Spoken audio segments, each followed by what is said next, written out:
So thalassemia, definition, risk factors, pathophysiology, clinical manifestations, इतना हम देखा था लास्ट क्लास में पार्ट 1 पार्ट 2 में। आज का क्लास पार्ट 3 लेके आया हूँ मैंने, थैलेसेमिया के रिलेटेड पार्ट 3। सो थैलेसेमिया क्या होता है? ये ऑटोसोमल रिसेसिव डिसऑर्डर है। ये रिसेसिव का एक डिसऑर्डर है, ऑटोसोमल का रिसेसिव डिसऑर्डर है। फादर मदर से ये बेबी अफेक्ट होने का चांसेस होता है। ओके, जब दोनों रिसेसिव सेम मिलता है तब थैलेसेमिया बेबी अफेक्ट होने का चांसेस होता है। सो ऐसा देखा था हमने लास्ट क्लास में। ये थैलेसेमिया में क्या होता है?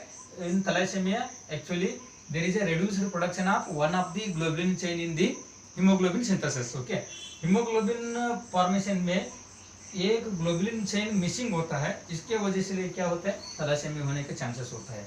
सो ये मोस्टली कम सा लोगों को ज़्यादा होता है, मेडिटेरियन डिसेंट प्लेस में उन लोगों को ज़्यादा थैलेसेमिया देखने को मिलता है। ओके, सो एक्चुअली थैलेसेमिया में दो टाइप्स का होता है, alpha thalassaemia and beta thalassaemia. So each haemoglobin में दो तरीके से चेन होता है, alpha chain and beta chain. So each alpha chain के ऊपर, okay, each alpha chain is encoded by, okay, each alpha chain के ऊपर दो जीन्स होता है क्रोमोसोम नंबर 16 पे, ओके, एंड बीटा चेन पे एक ही जीन होता है क्रोमोसोम नंबर 11 पे। सो अगर two alpha chain totally 4 genes consist करता है और एक अल्फा चेन एक जीन्स होता है। सो अल्फा चेन मिसिंग है तो बेबी को ज़्यादा इतना इफेक्टिव नहीं होता है, क्योंकि 25% एक जीन अफेक्ट हो गया। सो 2 जीन्स मिसिंग होता है, मतलब टोटली एक अल्फा चेन में 4 जीन्स होता है।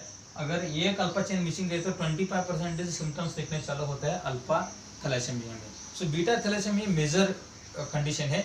अगर बीटा थैलेसेमिया होगा तो बेबी को सीवियर सिम्टम्स दिखने स्टार्ट होता है। So beta thalassaemia is a dangerous type of anaemia और डेंजरस टाइप ऑफ थैलेसेमिया भी बोल सकते हैं हमने। सो इसको क्लिनिकल मैनिफेस्टेशंस भी देखा था हमने। क्लिनिकल मैनिफेस्टेशन से बहुत सारा सिस्टमेटिक सिम्टम्स दिखने चालू होता है, क्योंकि so main important is iron, excessive breakdown of RBC in this thalassemia. So that's why the iron content of the hemoglobin is stored in the body's various parts. So that's may lead to the iron toxicity. So hematochromatis, hemosiderosis, hematochromatis दो disease होता है iron deposition की वजह से लिए। So iron हर जगह में body में जॉइंट्स में कलेक्ट होता है, इसलिए जॉइंट पेन होता है, इमोबिलाइजेशन होता है, क्योंकि ग्राइंड रीजन में कलेक्ट होता है, ग्राइंड रीजन पेन होता है, हिमैचुरिया होता है, यूरिन के साथ ब्लड भी, क्योंकि ब्लीडिंग हीमोग्लोबिन कम है तो आरबीसी बॉडी से बाहर आने चालू होते हैं, हिमैचुरिया भी होने चालू होता है, क्योंकि bones abnormality, frontal bone abnormality दिखने चालू होता है। ओके, सो बहुत सारे सिम्टम्स हमने देखा था थैलेसेमिया में। ओके, पैथोफिजियोलॉजी में भी हमने देखा था पैथोफिजियोलॉजी किस तरीके से थैलेसेमिया करता है। सो आज हमने स्टडी करेगा diagnostic evaluation of diagnosis of thalassaemia. Okay, diagnosis. So diagnostic evaluation में क्या करते हैं? सबसे पहले हिस्ट्री कलेक्ट करते हैं। History collection regarding the family history, पहले फैमिली में किसी को थैलेसेमिया है क्या, और कोई जेनेटिकल डिसऑर्डर्स का रिलेटेड हिस्ट्री कलेक्शन करना है, फिजिकल एग्जामिनेशन करना है, head to toe examination, bone deformities, hepatosplenomegaly, okay, so haematuria, ये सब कुछ फिजिकल एग्जामिनेशन में देखना है। ओके, रूटीन ब्लड इन्वेस्टिगेशन करना है, routine investigation. Routine investigation, so CBC is essential routine investigation part. CBC में हमको इसका वैल्यू वेरिएशन दिखने चालू होता है। सीबीसी में क्या होता है? सो थैलेसेमिया में हीमोग्लोबिन का लेवल कम होता है, decrease haemoglobin, okay, mean corpuscular volume is also decrease, okay, mean corpuscular volume, mean haemoglobin concentration, mean haemoglobin MCH भी कम दिखने चालू होता है, okay, MCV mean corpuscular volume भी कम दिखने चालू होता है, ओके, हीमोग्लोबिन कम, ओके, कार्पस एमसीएच कम और एमसीवी भी डिक्रीज दिखने चालू होता है। ओके, और साथ साथ में प्लेटलेट भी कम दिखते हैं, प्लेटलेट भी कम होता है, क्योंकि स्प्लीनोमेगाली की वजह से प्लेटलेट भी कम होने के चांसेस होता है। सो इन thalassaemia the routine blood investigation, HB, MCH, MCV, these are most probably decreased in number. Okay, this is the most important diagnostic evaluation in the thalassaemia. So इसके अलावा भी इसके बाद में क्या करते हैं, peripheral blood, peripheral smear PS और peripheral blood film. Okay, peripheral blood film में microcytic hypochromic anaemia. Okay, microcytic मतलब एब्नॉर्मल स्ट्रक्चर, हाइपोक्रोमिक मतलब lack of haemoglobin in the red blood cells. RBC में हीमोग्लोबिन ही नहीं होता है, सो हाइपोक्रोमिक दिखने चालू होता है। Microcytic hypochromic anaemia in the peripheral blood smear. Okay, peripheral blood smear में ये दिखने चालू होते हैं। Okay, then definitive diagnostic evaluation is HB electrophoresis। Sickle cell anaemia में इसके बारे में मैं डिटेल बोला, स्टडी किया है।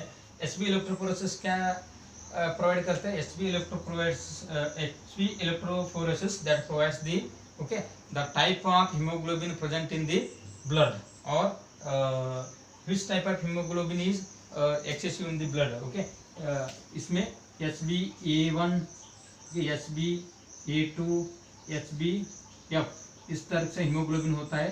हीमोग्लोबिन में डिफरेंट टाइप्स का हीमोग्लोबिन आता है। Okay, HbA1, HbA2, HbF।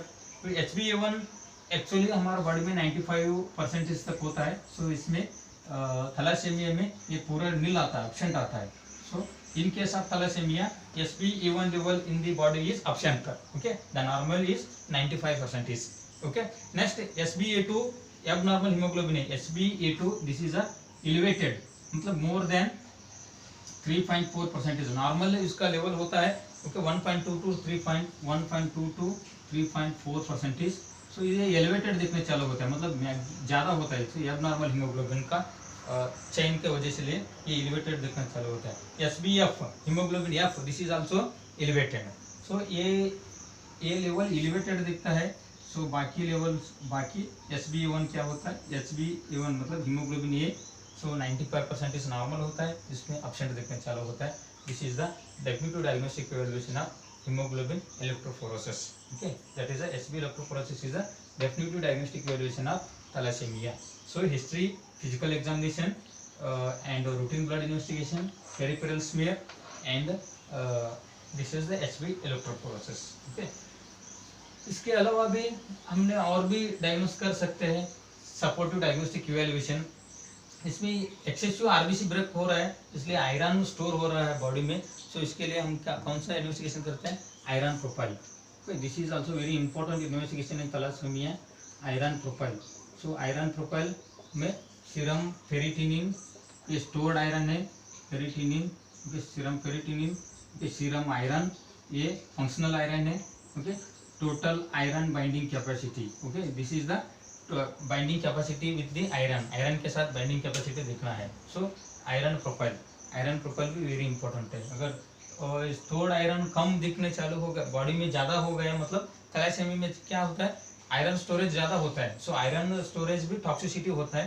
सो सीरम फेरिटिन लेवल ज़्यादा दिखते हैं, सीरम आयरन लेवल भी, फंक्शनल लेवल भी ज़्यादा होता है, टीआईबीसी लेवल भी देखना होता है। सो थैलासेमिया में iron profile study is very important. Okay, so splenomegaly, hepatomegaly होता है, सिटी स्कैन भी, CT and MRI of abdomen में सिटी एंड एमआरआई भी करना कभी कभी जरूर होता है, क्योंकि hepatosplenomegaly the extent of hepatomegaly और splenomegaly for the detection of the extent of damages और dysfunction of the spleen and liver. So that's why CT and MRI is supportive diagnostic evaluation in the thalassaemia. Okay, सो इसके अलावा भी thyroid में भी collect होता है। So ये iron, so thyroid function भी डिसफंक्शन होता है। Thyroid function test. So thyroid function test में T3, T4, TSS level check करना होता है। उसमें हाइपोथायराइडिज्म आने के चांसेस होता है। हाइपोथायराइडिज्म, क्यों हाइपोथायराइडिज्म होता है? क्योंकि थायराइड में आयरन स्टोर होता है, थायराइड का फंक्शन कम करता है। सो थायराइड का फंक्शन कम करने से हाइपोथायराइडिज्म भी होता है। सो हाइपोथायराइडिज्म से पुअर ग्रोथ होता है और स्टंटेड ग्रोथ होता है। सो बहुत सारा सिम्टम्स देखने चलो होता है thyroid function test. So this is a very important. Next X-ray भी, क्योंकि एक्सरे ऑफ स्कल के एक्सरे ऑफ स्कल में स्कल का ब्रेन का एक्सरे करना है। So hair and appearance. X-ray देखा तो एक्सरे में कैसे दिखता है, सो एक्सरे में नॉर्मली स्कल कैसे दिखता है, ऐसा उसके ऊपर हेयर दिखने चालू होता है। सो थैलासेमिया में क्योंकि इसलिए हेयर पोरस होता है, मतलब एक्सरे का अंदर स्कल का hair like structure on the upper part of the skull का अपर पार्ट में हेयर लाइक स्ट्रक्चर दिखने चालू होता है थैलासेमिया में। ओके, क्योंकि बोन्स भी डिफॉल्ट है, तो स्कल ठीक से डेवलपमेंट होता नहीं है। ओके, नेक्स्ट एक और इम्पोर्टेंट डायग्नोस्टिक करते हैं HPLC बोलते हैं उसको, HPLC। This is also one of the definitive diagnostic evaluation. HPLC मतलब high performance liquid, HPLC high performance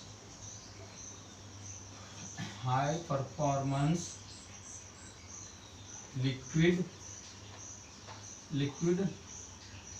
chromatography, okay, high performance liquid chromatography. This is also one of the definitive diagnostic evaluation in the thalassemia में ये recent nowadays use करते हैं, newer technique है HPLC high performance liquid chromatography. Okay, this test is provides quick result than the HP electrophoresis. HP electrophoresis result आने में 2-3 दिन लगता है, पर ये क्विक रिजल्ट देता है, 3-4 घंटे में उसका रिजल्ट आ जाता है। तो थैलासेमिया डिटेक्ट करने के लिए अभी का न्यू टेक्निक है HPLC करता है। और थोड़ा सा ब्लड, जैसा ब्लड ग्लूकोज लेवल चेक करता है थोड़ा ब्लड से ये HPLC डायग्नोस कर सकते हैं, HPLC टेस्टिंग करता है। So these all are diagnostic evaluation of the thalassaemia. Okay, so next is management of thalassaemia. Thalassaemia का मैनेजमेंट क्या होगा? सो थैलासेमिया का मैनेजमेंट मेन इंपॉर्टेंट एनेमिक है, बेबी में बहुत सीवियर एनेमिक होता है। So blood transfusion is a main priority. Blood transfusion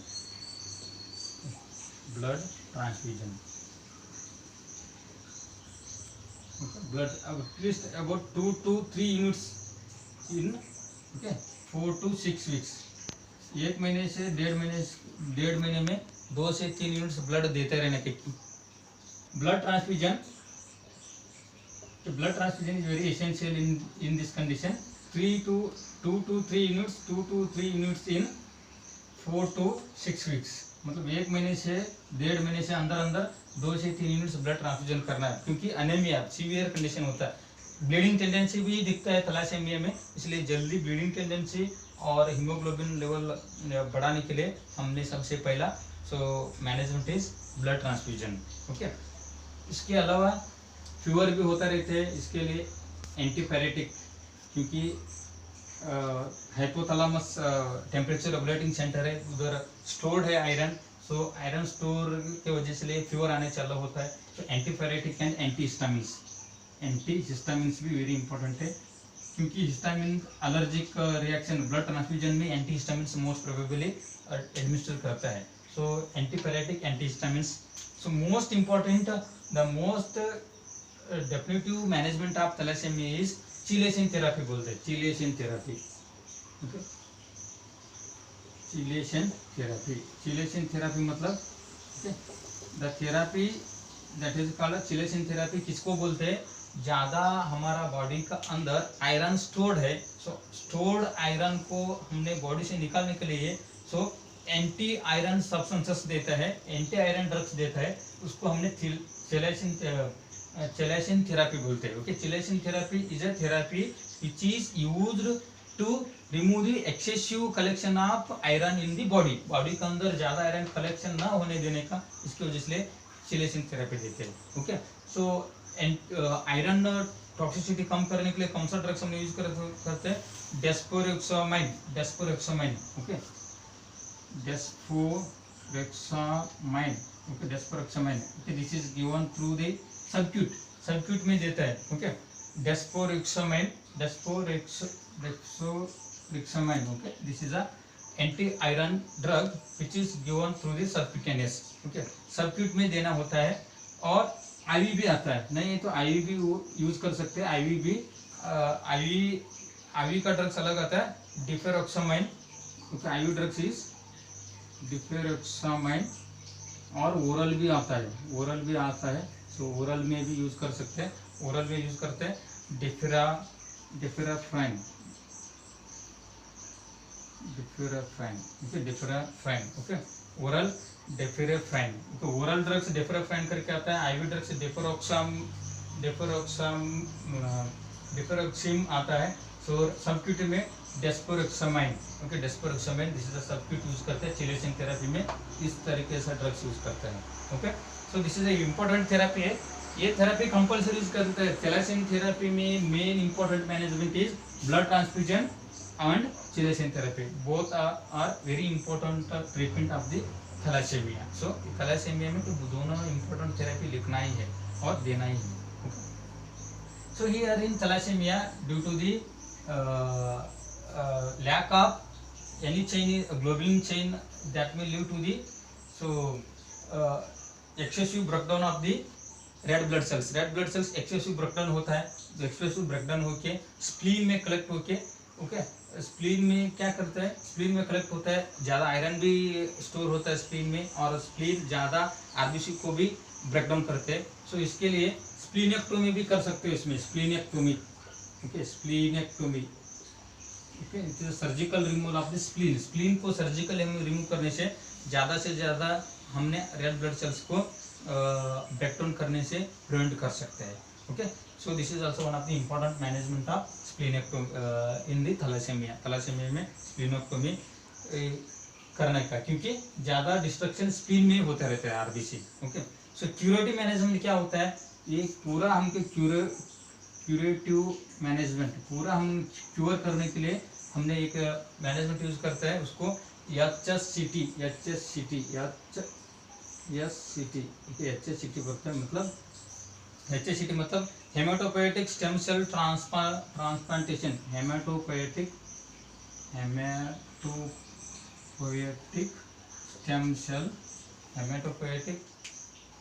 stem cell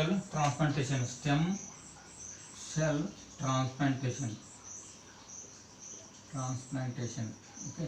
haematopoietic मतलब the substance which stimulate to produces the blood.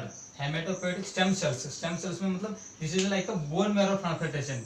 Bone marrow transplantation का एक अलग सा तरीका है, ओके। हेमाटोपोएटिक स्टेम सेल ट्रांसप्लांटेशन बोलते हैं, it is a curative management in the thalassaemia. Thalassaemia में एक क्यूरेटिव मैनेजमेंट है, ओके, दिस इज इम्पोर्टेंट। इसके अलावा भी हम रेस्ट करना है, रेस्ट प्रोवाइड करना है। क्यों? क्योंकि ब्लीडिंग टेंडेंसी होता है बेबी के अंदर, हाई ब्लीडिंग टेंडेंसी होता है। सो हम जितना रेस्ट देता है उतना ब्लीडिंग टेंडेंसी कम कर सकते हैं, ओके। सो ज़्यादा मोबिलाइजेशन हो गए तो ब्लीडिंग टेंडेंसी ज़्यादा हो सकते हैं। सो that's why rest is very important in the thalassemia. So as well as diet में भी so high folic acid and high folic acid diet and high vitamin C diet, okay, high folic acid and high vitamin C diet भी देना है, okay। So इसके अलावा next genetic counselling करना है। Genetic counselling अगर फादर और mother career है उसका काउंसलिंग करना है पहले से ड्यूरिंग प्रेगनेंसी में, और इन केस ऑफ पास्चुरेशन पीरियड तो फादर मदर दोनों को काउंसलिंग करना है। इस तरीके से बेबी बर्थ हो सकता है। सो इसके लिए हम क्या क्या प्रिवेंटिव मेजर्स ले सकते हैं, ऐसा जेनेटिक काउंसलिंग कर सकते हैं, okay. Most important is hepatomegaly होता है, इसके लिए हेपेटाइटिस बी, हेपेटाइटिस सी का वैक्सीनेशन भी लेना बहुत इंपॉर्टेंट है, क्योंकि vaccinations also play an important role in the thalassemia vaccination. So in vaccination hepatitis B, hepatitis C, hepatitis B virus prevent करने के लिए दोनों वैक्सीनेशंस भी इम्पोर्टेंट है। जेनेटिक काउंसलिंग भी इम्पोर्टेंट है। High folic acid and high vitamin C diet is also important for prevention of bleeding tendency and improve the blood cells production, okay। Rest is also important to prevent bleeding tendency, immobilization, rest, sleep, okay।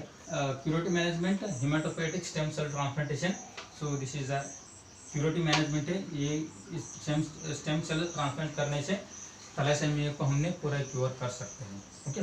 इसके अलावा भी splenectomy, okay, surgical removal of the spleen, because in the spleen excessive destruction of the red blood cells, so that's why the removal of the spleen that may prevent the breakdown of the red blood cells. Okay, chelation therapy is also very important treatment in the thalassemia, because in thalassemia that helps to remove the excessive iron stored from the body. So then after is blood transfusion is very important. Blood transfusion is prevents the baby from severe condition immediately. Antipyretic and antihistamines also play an important role. Okay, this is what the management of thalassemia, diagnostic and management of thalassemia. Okay, so आज पूरा thalassemia का topic पूरा complete हो गया. हम next class में bleeding disorder से haemophilia disorder नया टॉपिक से हमने स्टार्ट करने वाले हैं. आज का क्लास खत्म हो गया. Thank you very much.